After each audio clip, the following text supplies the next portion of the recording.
Hello दोस्तों, तो आज जो है चैप्टर 3 हिंदी का पढ़ने वाले हैं। तो आप लोग आशा करते हैं कि हमारा जो है 1 और 2 वीडियो को आप लोग वाचिंग कर लिए होंगे। दोस्तों, अगर नहीं किए हैं तो आप लोग हमारे यूट्यूब चैनल में जाकर उस वीडियो को ज़रूर देखिएगा। और आपके पास बहुत कम समय बचा हुआ है, तो इस समय में आप लोग ध्यानपूर्वक से सुन लें और अपना क्वेश्चन को बढ़िया से सॉल्व कर लीजिएगा दोस्तों।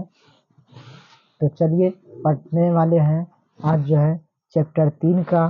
तो आप लोग जुड़िएगा। चैप्टर 3 का नाम है भारत से हम क्या सीखें।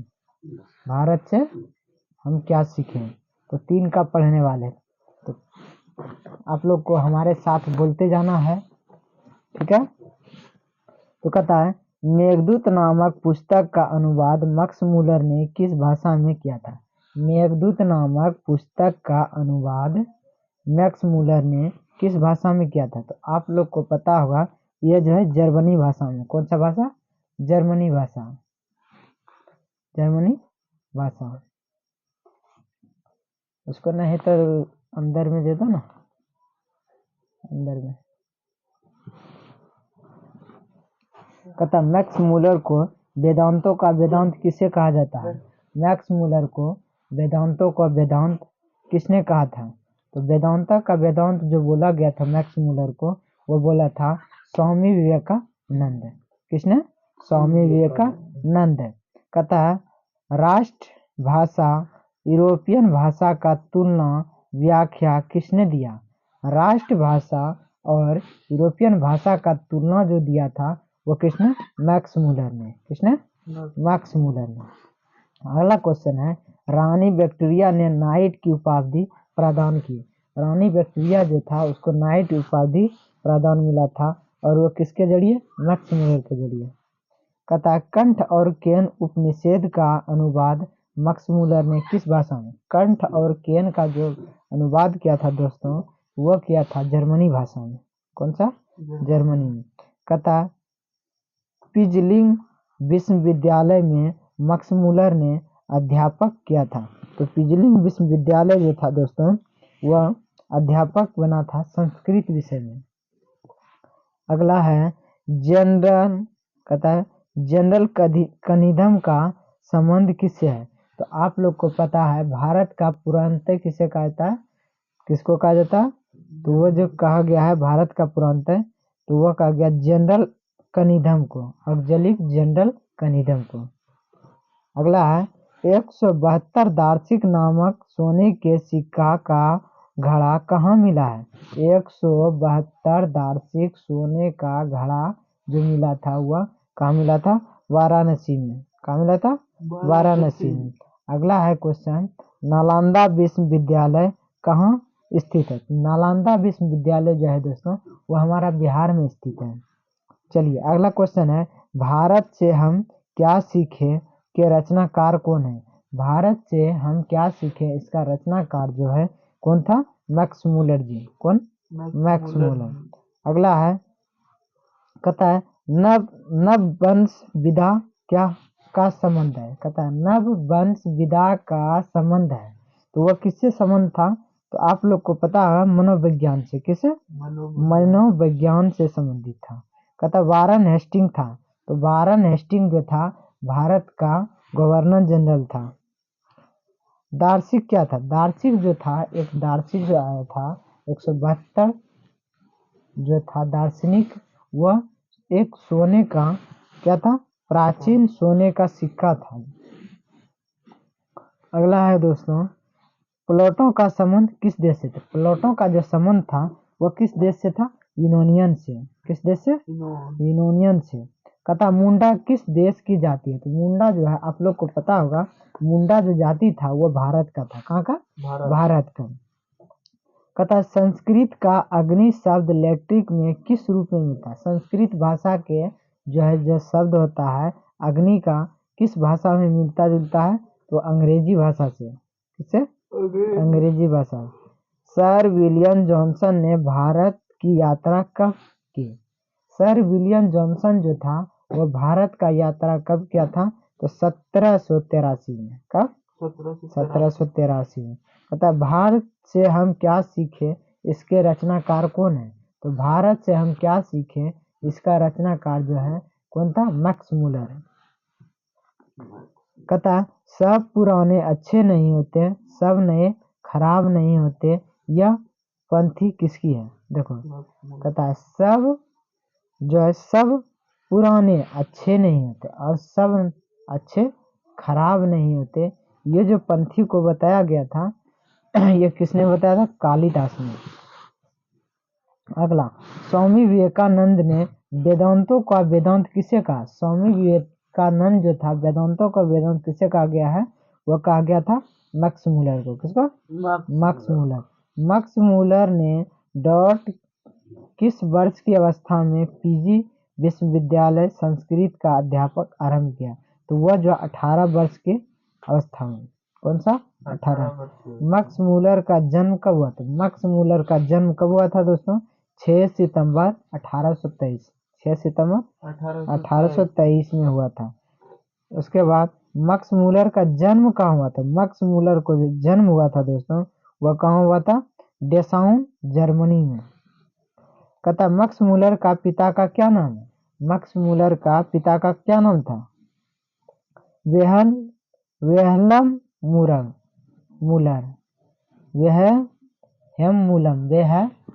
हेलम मूलम। ठीक है, वेहलम मूलम। नालंदा विश्वविद्यालय की स्थापना किसने किया था? नालंदा विश्वविद्यालय के जो स्थापना किया था कुमारगुप्त। कौन किया था? कुमारगुप्त। तथा प्राचीनतम भाषा था क्या? हम लोग का प्राचीनतम भाषा जो है संस्कृत है। कौन सा है? संस्कृत है। अगला है मैक्स मूलर की मृत्यु कब हुई? तो मैक्स मूलर का मृत्यु कब हुआ था? आप लोग को पता है 28 अक्टूबर 1900 में। कब हुआ था? 28 अक्टूबर 1900 में। कहता किसके अध्ययन क्षेत्र में भारत का कारण नवजीवन का संचार हो चुका था? किसके अध्ययन क्षेत्र में भारत का कारण नवजीवन का संचार हो चुका था? तो वो जो हुआ था किसके प्रति था? वैदिक विज्ञान के प्रति। किसके द्वारा? वैदिक विज्ञान के प्रति।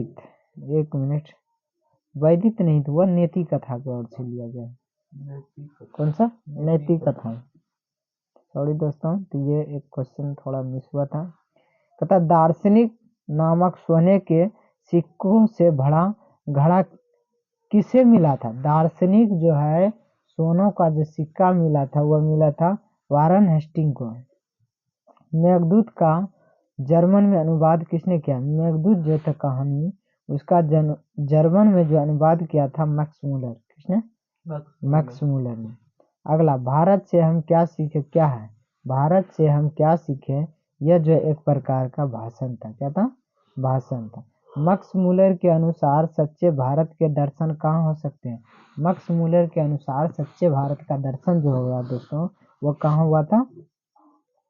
भारत में। भारत के, या तो इसको हम गांव में कर सकते हैं। कहता है प्लेटो का काउंट थे। प्लेटो जो था वो दोस्तों किसके लिए काउंट जाना गया था? किसके लिए जाना गया था? प्लेटो जो था वो किसके लिए काउंट था? तो वह दार्शनिक था। क्या था? दार्शनिक। कहता हिप्पो प्रदेश का जर्मन भाषा में अनुवाद मैक्स मूलर ने किया। अगला, मैक्स मूलर ने कालिदास की किस पुस्तक का जर्मन भाषा में अनुवाद? तो मेघदूत। मेघदूत पुस्तक किसका था? कालिदास का। और इसको जर्मन में अनुवाद किसने? मैक्स मूलर ने। इसी प्रकार तो ये चैप्टर खत्म हो गया दोस्तों। तो अगला चैप्टर जो हम पढ़ने वाले हैं, नाखून क्यों बढ़ते हैं। कौन सा है अगला चैप्टर?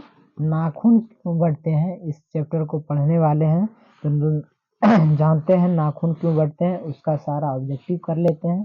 तो आप लोग हमारे वीडियो में बने रहिएगा।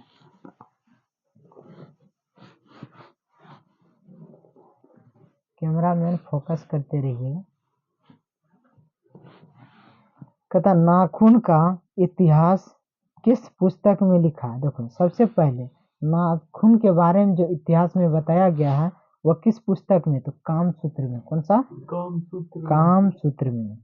अगला, हजारी प्रसाद द्विवेदी ने डीएलएड की उपाधि किस विश्वविद्यालय से प्राप्त है? मतलब हजारी प्रसाद द्विवेदी जो है नाखून क्यों बढ़ते हैं इसका लेखक है, और इसका पूछ रहा है डीएलएड जो होता है, डीएलएड ये किस विश्वविद्यालय से उपाधि था? तो वह लखनऊ विश्वविद्यालय से। कौन सा? लखनऊ विश्वविद्यालय से।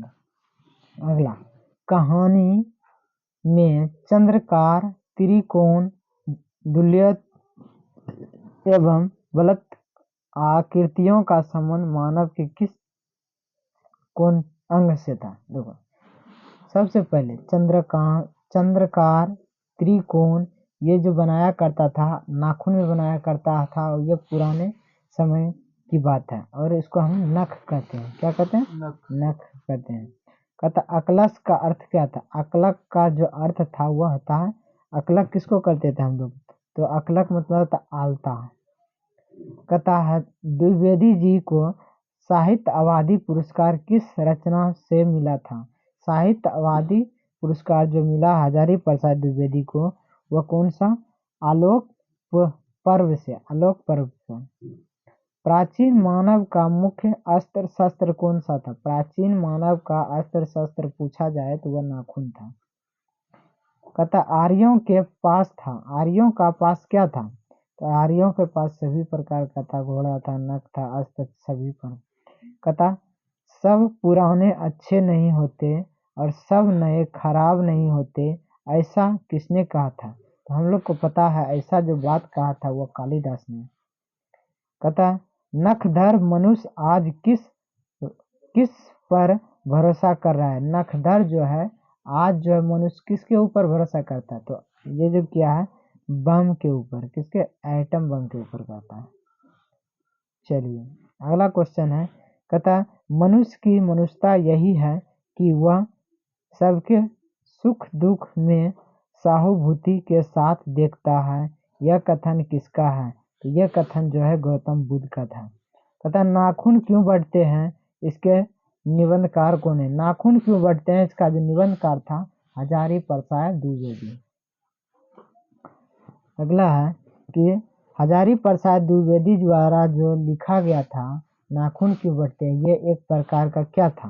तो आप लोग को जो पता होगा कि ये एक प्रकार का कहानी था। क्या था? कहानी था। कौन सी रचना हजारी प्रसाद द्विवेदी की है? कौन सी रचना हजारी प्रसाद द्विवेदी की है? तो आप लोग को पता होगा यह माटी की मूर्तियाँ किसकी रचना? हजारी प्रसाद द्विवेदी की। माटी की मूर्तियाँ जो रचना था वह हजारी प्रसाद द्विवेदी ने लिखा है। कहता द्विवेदी जी ने निर्लज उपाधि किसे कहा गया? तो यह नाखून को कहा गया था। काम सूत्र किसकी रचना है? तो काम सूत्र किसका रचना था? वह वास्तव अज्ञान जी का रचना है काम सूत्र। ठीक है, काम सूत्र किसकी रचना? अज्ञान जी के। कहता सख्त का अर्थ क्या था? सख्त मतलब होता था मोम। सक्कत, सक्कत मतलब मोम। महाभारत क्या है? महाभारत जो है एक प्रकार का पुराण है। महाभारत किसने लिखा है? वेद व्यास ने। महाभारत किसने? वेद व्यास ने। कहता हजारी प्रसाद द्विवेदी द्वारा रचित पाठ कौन सा था? हजारी प्रसाद द्विवेदी द्वारा जो रचित पाठ था वह नाखून क्यों बढ़ते थे। नाखून क्यों बढ़ते हैं यह एक प्रकार का ललित निबंध था। क्या था? ललित निबंध। कहता पुराने का मुंह सब समय छावित नहीं होता, इस लेखक की पंथी को कब किसने बोला गया था? तो हजारी प्रसाद द्विवेदी। प्राचीन काल में दक्षिण भारत के लोग कैसा नाखून रखते थे? प्राचीन काल में अगर दक्षिण भारत का लोग का बात किया जाए तो वह छोटे छोटे रखते थे नाखून। अगला, महावीर प्रसाद द्विवेदी का जन्म कब हुआ? तो महावीर प्रसाद द्विवेदी का जो जन्म हुआ था 1907 में। कब? 1907 में। हजारी प्रसाद द्विवेदी का जन्म कब हुआ? हजारी प्रसाद द्विवेदी का जन्म तो 1907 में। और हजारी प्रसाद द्विवेदी पूछे या महावीर प्रसाद द्विवेदी पूछे, दोनों 1907 में। कहता हजारी प्रसाद द्विवेदी का जन्म कहाँ हुआ? तो हजारी प्रसाद द्विवेदी का जन्म हुआ है जो है बलिया के उत्तर प्रदेश में। कौन सा मनुष्य का आदर्श नहीं सब सकता है, तो वह जो है कुछ मनुष्य होता है जैसे बंदरिया। देवताओं का राजा किसे कहा गया है? देवताओं का राजा जो कहता है वह इंद्र को कहता है। किसको? इंद्र को। अगला है कि नख किसका प्रतीक है? नख जो है नाखून किसका प्रतीक है? पशुता की। किसका? पशुता की। अगला पूछे हजारी प्रसाद द्विवेदी को पद्म भूषण कब प्राप्त हुआ था? पद्म भूषण जो मिला था हजारी प्रसाद द्विवेदी को, उसको कब मिला था? वो मिला था 1997 में। कब? 1997 में। और उसका हजारी प्रसाद द्विवेदी का जन्म पूछे तो 1907 में। कहता अशोक का फूल किसकी रचना? अशोक का फूल जो था वह दोस्तों हजारी प्रसाद द्विवेदी की रचना है। लेखक के अनुसार मनुष्य के नाखून किसके जीवन प्रतीक है? लेखक के अनुसार जो है नाखून किसके लिए जीवन प्रतीक है? पशुता की प्रवृत्ति के। हजारी प्रसाद द्विवेदी की मृत्यु कब और कहाँ हुआ? हजारी प्रसाद द्विवेदी का जो मृत्यु हुआ 1907 1979 ये हुआ है। कहाँ? दिल्ली में। 1979 दिल्ली में। कहता है सहजात प्रवृत्ति किसे कहा जाता है? सहजात प्रवृत्ति किसको कहा गया था? तो वो जो कहा गया था अनजान समित्र को।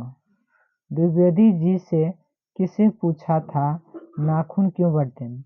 द्विवेदी जी से जो पूछा था हजारी प्रसाद किसने पूछा था? तो वह लड़की ने पूछा था, बच्चा था वो। नाखून क्यों बढ़ते हैं पाठ में बूढ़े ने सबसे बड़ी चीज माना है।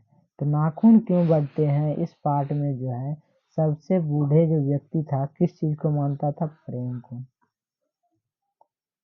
तथा किस देश के लोग बड़े बड़े नख पसंद करते थे? कौन सा देश ऐसा था जो कि बड़ा बड़ा नख को रखना पसंद करता है? तो कौन सा देश था? गोड देश है। ठीक है, वहाँ बड़ा बड़ा रखता है। कहता पुराणों का मोह सब समय छावित ही नहीं होता, यह पंथी शीर्षक किससे लिया गया है? हजारी प्रसाद द्विवेदी से लिया गया है, जो कि नाखून क्यों बढ़ते हैं। अगला क्वेश्चन है अनाम दास का पोथा उपन्यास किस लेखक की कृति है? तो यह जो कृति था दोस्तों यह हजारी प्रसाद द्विवेदी की। ठीक है दोस्तों, तो मिलते हैं अगले वीडियो में। इसके लिए धन्यवाद करता हूँ। आप लोग हमारे वीडियो को लाइक सब्सक्राइब और दोस्तों के साथ शेयर कीजिएगा, ताकि जो भी दोस्त आपके अड़ोस पड़ोस या घर में कहीं भी है दोस्तों, तो आप उसे सेंड कीजिएगा। और हम जो है अगला जो है इस बैच को मैट्रिक का बैच सब फ्री कास्ट पढ़ाने वाले हैं यूट्यूब पे। तो आप लोग इस चैनल के माध्यम में बहुत सारे लोग को जोड़िए और खुद इस पे देखिए दोस्तों। धन्यवाद करूँगा। जय हिंद।